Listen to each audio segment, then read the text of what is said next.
La Bible parle beaucoup des pauvres et nous dit clairement que nous ne devons pas ignorer leur situation. Proverbe 22, 22. Deutéronome 15, 7. Jacques 2, 5, 6. Lorsque Dieu a envoyé son Fils dans le monde, il ne l'a pas placé dans un palais ou une maison de maître. Jésus est né dans une famille modeste. Marc 6, 3. Jean 1, 46.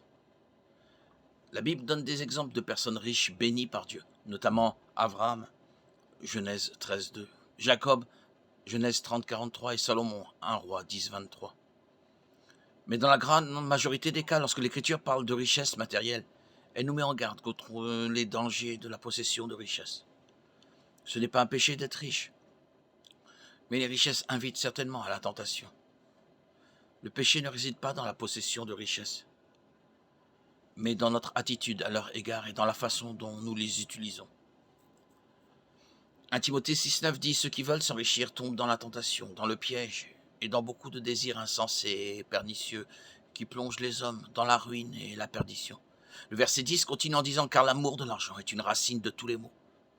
Par convoitise, quelques-uns se sont égarés loin de la foi et se sont jetés eux-mêmes dans bien des tourments. » Beaucoup ont mal cité ce verset pour dire que l'argent est la racine de tous les maux, mais c'est incorrect.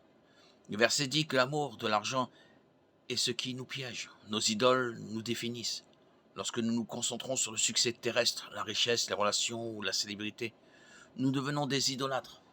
Lorsque nos objectifs terrestres deviennent les choses les plus importantes de notre vie, nous ne pouvons pas non plus plaire au Seigneur. Romains 8, 8.